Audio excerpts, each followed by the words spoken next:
चंदन करते हैं, उसी को स्नान कराते हैं, उसी को वस्त्र पहनाते हैं, उन्हीं को भोग लगाते हैं, जामुन का भोग लगाते हैं भगवान मानते। अब महाराज क्या हुआ कि गुरुदेव लौट कर आए कुछ दिन के बाद, तो गुरुजी ने स्नान कराया भगवान को। अब गुरुजी ने शालिग्राम जी को हाथ में लिया और चंदन लगा हुआ था तो थोड़ा गिट्टा लगाते थे ऐसे चंदन छुटाने के लिए, हम भी लगाते थे ऐसे, ऐसे लगाया तो जामुन था गल गया, पानी पड़ते पड़ते यूं गल गया। अब जैसे देखा ओ बोले ये क्या, तो शिष्य आकर बोला पुन पुन चंदन पुन पुन पानी और शालिग्राम गल गए तो हम क्या जाने, रोज रोज चंदन। मैं मना करता था ना गुरुजी, इतना चंदन काहे को लगावो, इतना काहे को जल देवो ना, पुन पुन चंदन, बार बार चंदन, बार बार पानी है तो गलेंगे ना तो बचेंगे क्या, तभी तो गल गए बार बार चंदन बार बार पानी। उसी दिन क्रोध आया अगस्त्य ऋषि को, तुरंत कहा, जब पता लग गया कि इसने शालिग्राम जी को जामुन तोड़े थे, फटकार लगा के बाहर कर दिया, जा अगर तू मुझे मुख भी दिखाए तो उस दिन दिखाना जिस दिन तू अपने साथ भगवान श्री राम को लेकर के आएगा। और आश्रम से बाहर कर दिया। आज मेरे राम प्रभु जब 14 वर्ष के वनवास में घूमते हुए पहुंचे, तब सुतीक्ष्ण जी को लगा वर्षों से तपस्या की भगवान की, प्रभु मुझे भगवान गुरुदेव ने बाहर कर दिया है, निकाल दिया, और ऐसा कहा है कि जब तक तू भगवान के दर्शन मुझे नहीं कराएगा, स्वयं साक्षात इन आंखों से प्रत्यक्ष रूप में मैं भगवान के दर्शन नहीं करूंगा, तब तक मैं तुझे क्षमा नहीं करूंगा। उस भक्त ने, उस दास ने, उस सुतीक्ष्ण ने, उस शिष्य ने इतनी भगवान की तपस्या की कि मेरे राम को स्वयं चल करके वहां जाना। ऐसे भी शिष्य हुए हैं जिन्होंने स्वयं अपने गुरुदेव को अपनी तपस्या के बल पर भगवान के दर्शन, तो भगवान राम के बन जाने का कोई एक कारण नहीं था, कई कारण थे। अब विचार लगाए कितनी तपस्या की होगी भगवान की, तो क्या भगवान जाते नहीं, अनेकों कारण थे। तो बात चल रही थी शालिग्राम जी की है, तो नंद बाबा शालिग्राम जी की पूजा करते। अब ठाकुर जी देखते थे, रोज थोड़े बड़े हो गए थे ना, घुटुवन चलते हैं, वो देखते मधु स्नान, शर्करा स्नान, घृत स्नान, दध स्नान, चरणामृत स्नान, शुद्ध स्नान, अनेकों प्रकार से स्नान कराते थे। ठाकुर जी का स्नान कई तरीके से होता है, पंचामृत से, दही से, शहद से मधु स्नान कहते हैं, घी से घृत स्नान कहते हैं, चरणामृत से, दुग्ध से, और जो है गंगा जल से, सादा जल से, कई जलों से स्नान कराया, कई तरीके से स्नान कराया जाता है। तो नंद बाबा कराते थे प्रत्येक दिन नियम से, और ठाकुर जी देखते थे। एक दिन ठाकुर जी बराबर में जाकर बैठ गए, बाबा ने देखी, हैं लाला नंदरानी या को उठा के ले जाइयो, ना नहायो ना धोयो, यहाँ बैठ गए हो आके। मैं यार कान पकड़ के ले, लाला तो उसे मने करो ना, जब तक नहा में धो में नहीं है ना, तब तक ठाकुर जी के कक्ष में प्रवेश नहीं करे। ओहो, ठाकुर जी बोला हाँ क्या बात है, यहाँ साक्षात ठाकुर जी बैठे मनी मन विचार करते हैं, और ये उन ठाकुर जी की बात करते। सुमैया देख लाला, जब तक बाबा पूजा करें तब तक तू मंदिर में मत जाइयो। मैया ने पकड़ लिया। अब दूसरा दिन हुआ, फिर नंद बाबा वही नियम करते थे, और जो है स्नान ध्यान कराने के बाद सिंहासन पर बिठाया और फूल इत्यादि भोग मिष्ठान प्रसाद लगा के और फिर माला करने बैठ गए।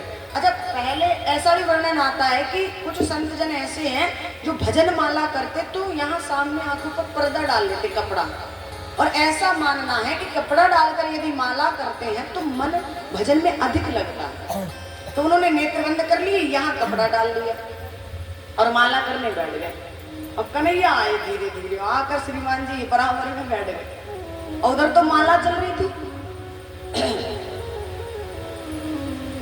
और आकर के विचार किया, बाबा घृत स्नान कराते हैं, मधु स्नान कराते हैं, शर्करा स्नान कराते हैं, इसका मतलब तो बड़े मीठे होंगे जी। अब पतो कैसे लगे मीठे हैं या फीके? अच्छा, स्वाद कौन बताता है? कौन बताता है? जिब्या। और जिब्या पर भी जो छोटे छोटे अंकुर होते हैं ना, नन्हे नन्हे, आपने देखा होगा जब हम जीभ निकालते हैं तो देखना, जिन्होंने नहीं देखा कल, तो जीभ पर जो छोटे छोटे अंकुर होते हैं, नन्हे नन्हे, वो हमारा जीव का स्वाद, मतलब जो है भोजन का, खाने का स्वाद बताते कि स्वाद कैसा। तो अब तो कैसे लगे, मीठे हैं, खट्टे हैं, फीके हैं, कैसे हैं। सो धीरे से, उनके तो नेत्र बंद थे, धीरे से उठाया और उठा के गटक से मुंह में रख लिया और यूं बैठे। नंद बाबा की माला पूरी हुई, जैसे महाराज देखो तो शालिग्राम जी गए भगवान ने। अब अचानक भगवान गायब हो जावे तो अब तो महाराज इधर उधर देखो तो बराबर में श्रीमान जी बैठे और यूं काल हो रहे थे हनुमान जी की तरह। लाला ये बता तो को कौन ने बुलाया, क्यों आयो तू, हैं? कौन ने बुलाया? अब मुंह में तो भगवान जी, तू बोला कैसे कि मुझको कौन ने बुलाया? लाला जी बता, तेने भगवान लिए? तेने भगवान लिए? जे बता भगवान तेने लिए कि नहीं? अब ठाकुर के नंद बाबा बोले ऐसे तो बोले वो नहीं, तू सहज बोले व्यवहार नहीं।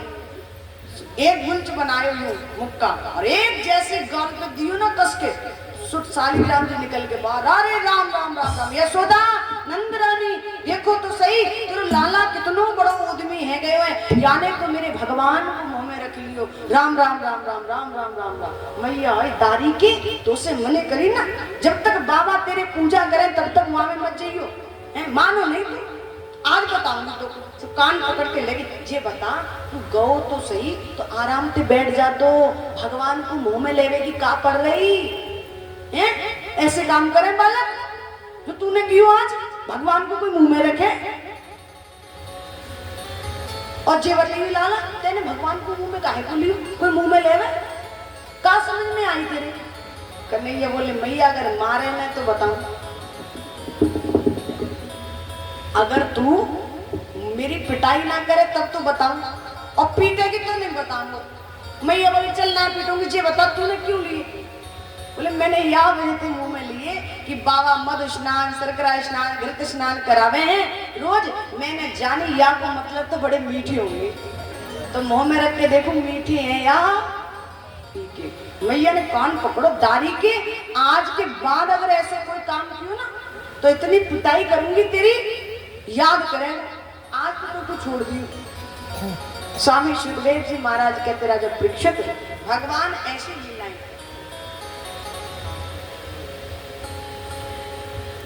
एक बार मैया यशोदा के यहाँ एक संत आ गए, महात्मा जी घूमते घूमते।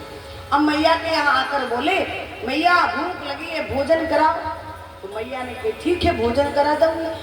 महात्मा को याद आई कि यहाँ के घर तो सूतक लग रही होंगी, क्योंकि मैया यशोदा के घर 9 लाख गाय थी, हैं? 9 लाख तो 10-5 तो रोज बछिया देती होंगी। तो बोला बाबा बोले कि देख मैया मैं तेरे घर का भोजन ऐसे नहीं करूंगा, क्योंकि तेरे घर में सूतक लग रही है और सूतकों में भोजन साधु संत जन ब्राह्मण जन नहीं करते।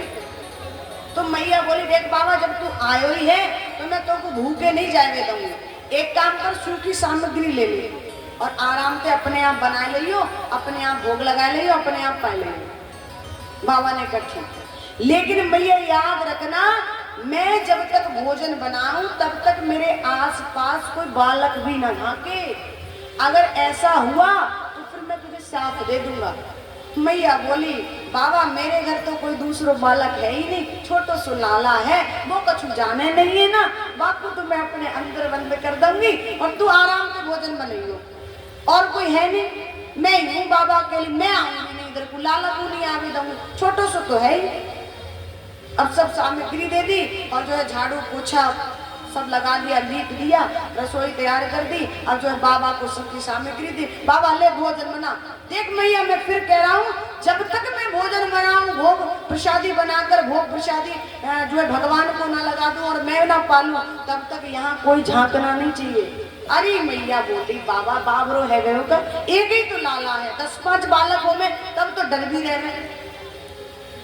तो मैया कन्हैया को ले गई, लाला देख उधर मत जाइयो, हैं बाबा भोजन बना रहे हैं, तू मत जाइए, तू जो कछु खाए वो मैं यही बना दूंगी। अब कन्हैया मैया ने एक तरफ कर दिए पकड़ के और बाबा भोजन बनाने लगे।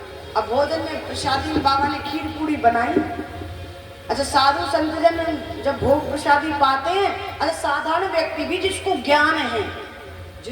ज्ञान है, पहले इस समय की बात तो मैं नहीं करती युवा समाज की, युवा लोगों की, लेकिन पहले का जो किसान भी था, बुजुर्ग जो थे, जो खेत में काम करते थे, हल जोतते थे, जो स्नान इत्यादि नहीं कर पाते थे, यदि खेत पर भी भोजन जाता था, रोटियां जाती थी, तो हाथ धोने के बाद पहले हाथ जोड़ते थे, हैं, उसके बाद भोजन पाते थे। पर आज के समय में ये सब कुछ नहीं है। शहर में चले जाओ, कुछ नहीं, सब खत्म। तो आज के समय में कुछ हैं ऐसे जो आज भी भक्त हैं, भगवान के जो भक्त हैं, वो भोजन प्रसादी करते तो सबसे पहले हाथ जोड़ करके भोग।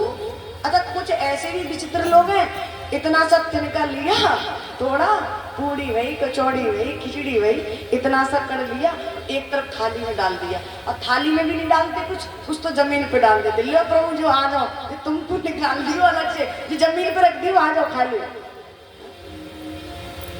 हम आप विचार लगाइए, हम लोग कण क्यों निकालते हैं? वे भोग प्रसादी तो निकालते, तो क्या ठाकुर जी को जमीन पर रखकर खिलाते हैं? क्या ठाकुर जी इतना ही खाते हैं? बताओ। उसके बाद में अपना ने तो खा लिया, वो भोजन है ना, कण निकाला पड़ा है। ये सब ये ऐसे भोग नहीं लगता, भोग ऐसे नहीं लगता।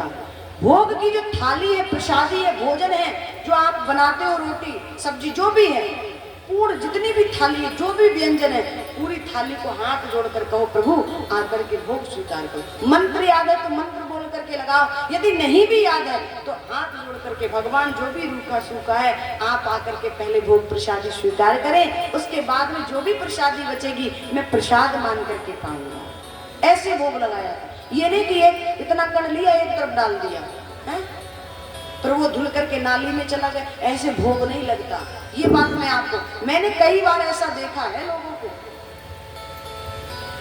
तो साधु संत जो होते हैं, भक्त जन जो होते हैं, वो भोग लगाते हैं पहले। अब प्रसादी बनाई, बनाने के बाद थाली लगाई और भगवान जी को याद करने लगे, ठाकुर जी को हाथ जोड़कर आंख बंद कर ली। अब ठाकुर जी को याद करें, और ठाकुर जी महाराज कैसे ना जावे, यहाँ साक्षात विराजमान।